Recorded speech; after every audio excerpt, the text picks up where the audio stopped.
हम इस देश का मालिकाना हक मिला था। पता है ना, 5 जनवरी 2000 38,000 गैजेटेड ऑफिसर की भर्ती हुई। भले उसमें लेक्चरर हो, डॉक्टर्स हो, जो भी हो, लेकिन 38,000 गैजेटेड ऑफिसर में हमारे राजस्थान के अनुसूचित क्षेत्र को सिर्फ और सिर्फ 100 जन ही रोजगार मिला या 100 जन ही लेक्चरर में गए, बाकी किसी को नहीं। और होना यह चाहिए था कि और शांतिपूर्वक रैली में पहुंचना है और अपने यहाँ से स्टार्ट करेंगे, कलेक्ट्रेट जाएंगे और वहां पर हमारे कुछ वक्ता रहे हैं, वो बात फिर बोलेंगे।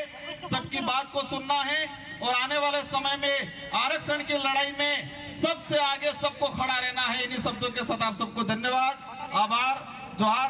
कुछ ज्ञापन आए थे, एक छात्रवृत्ति वाला, डूंगरपुर के 27 करोड़ छात्रवृत्ति आदिवासियों को नहीं मिली। बांसवाड़ा के 35 करोड़ के आसपास आदिवासियों की छात्रवृत्ति बाकी है।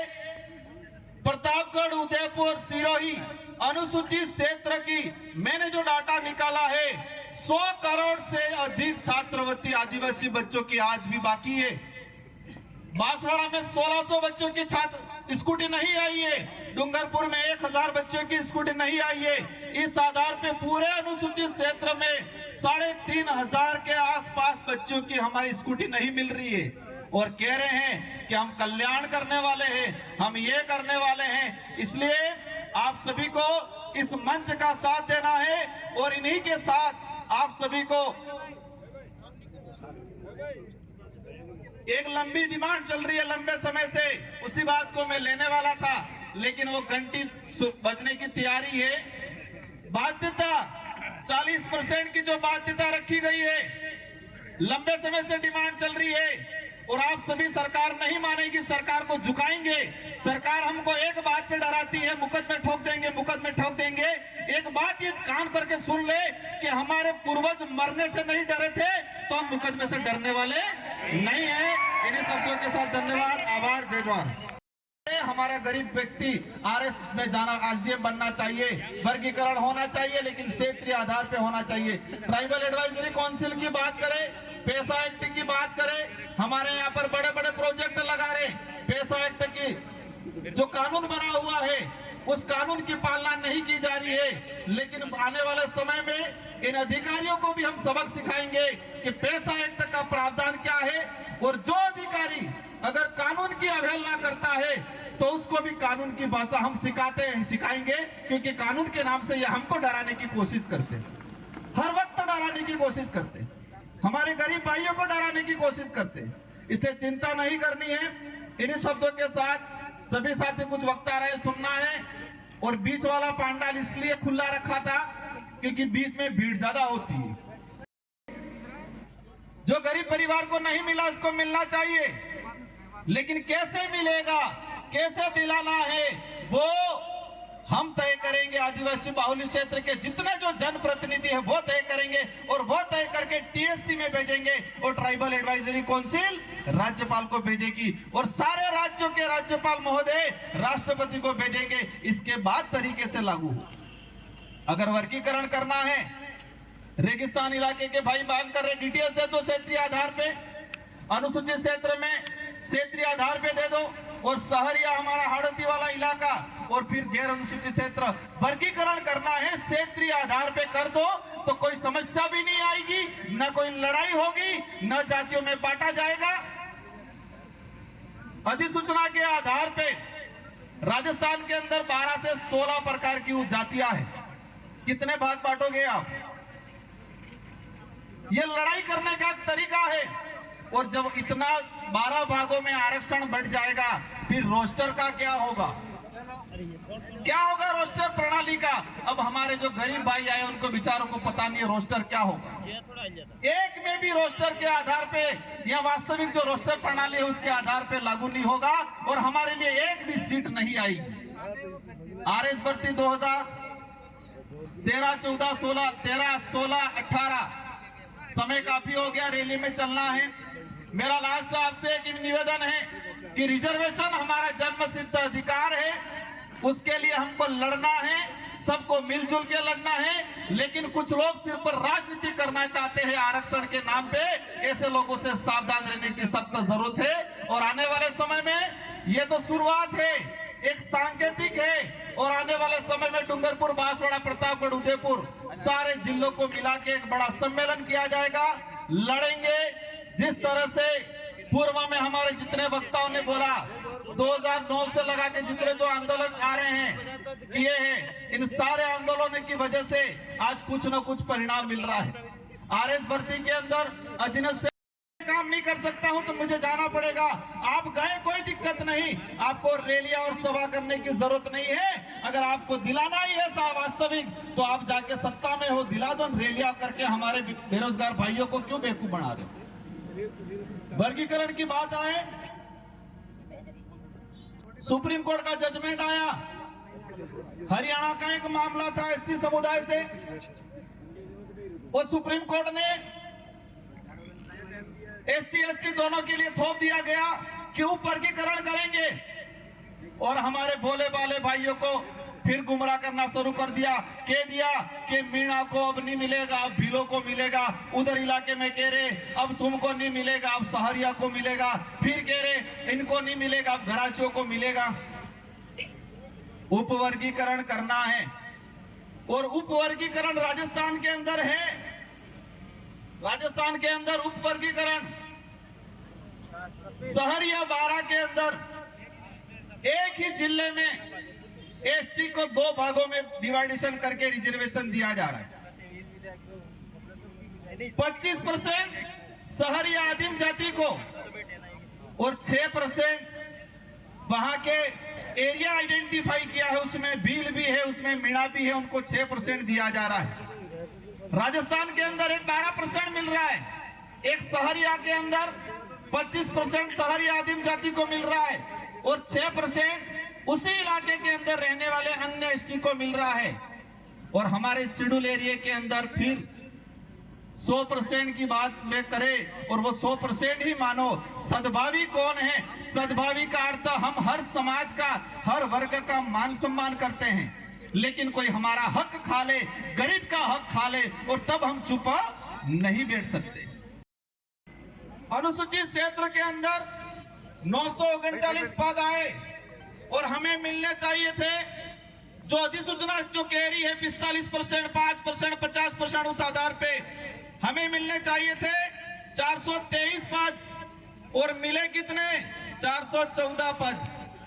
दूसरी ओर इस अधिसूचना में कहा गया कि 50% अनारक्षित, उसमें किसी भी वर्ग का पात्र अभ्यर्थी उसमें जा सकता है।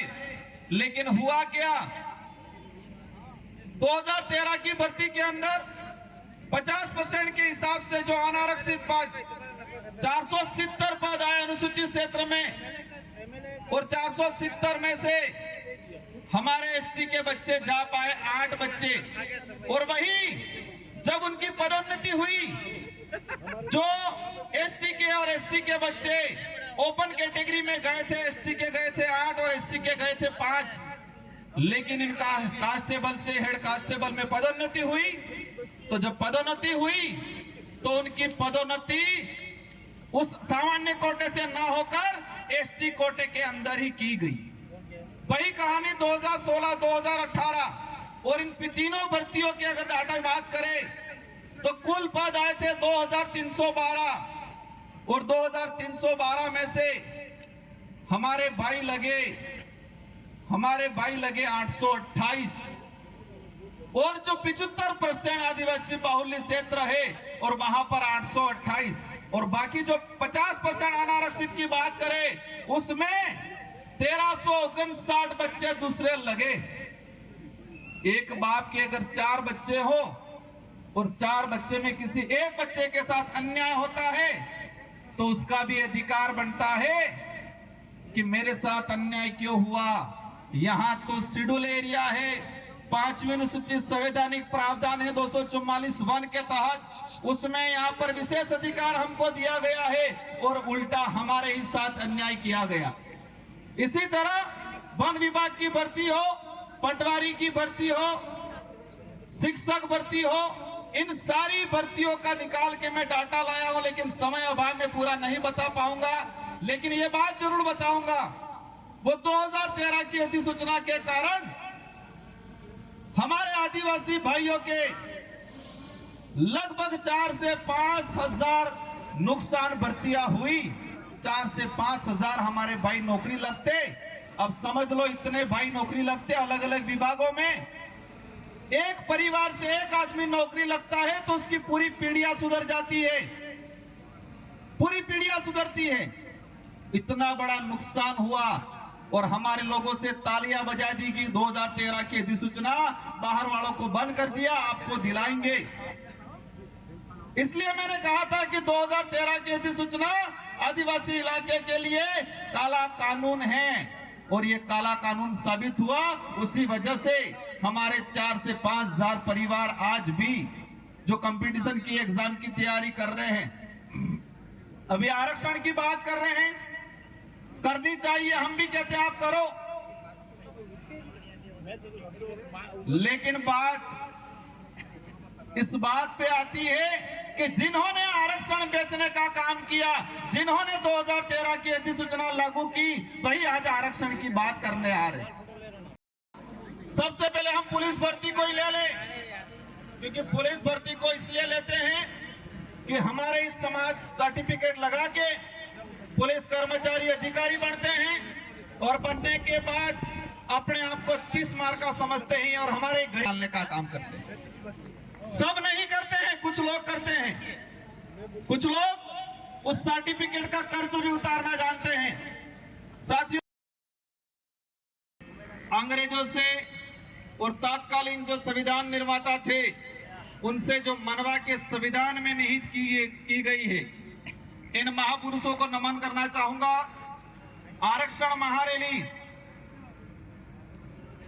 हमारे आदिवासी इलाके के अंदर आजादी के बाद से लगा के आज तक आरक्षण को लेके हमेशा भ्रम पैदा किया गया, और भ्रम पैदा करने के बाद समय समय पे अलग अलग तरीके की अधिसूचना लाए ये लोग, और अधिसूचना ला के हमारे ही खिलाफ नीतियां बनाई, और हमारे ही खिलाफ नीतियां बना के हमसे तालियां बजाने का काम किया था आज तक इन लोगों ने।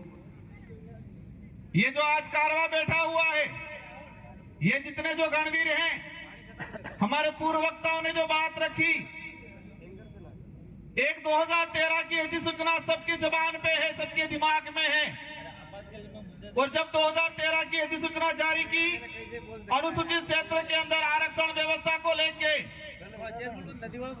तो हमारे लोगों को बताया गया कि आपके फायदे के लिए है, आपके बच्चे इससे नौकरी लगेंगे, और हमारे पढ़े लिखे तो ठीक है, लेकिन बेचारे हमारे कभी स्कूल नहीं गए, वो माँ बाप खुश हो गए कि अच्छी अधिसूचना आई है, हमारे लड़के कांस्टेबल बनेंगे, हमारे लड़के आरएस बनेंगे, हमारे लड़के डॉक्टर बनेंगे।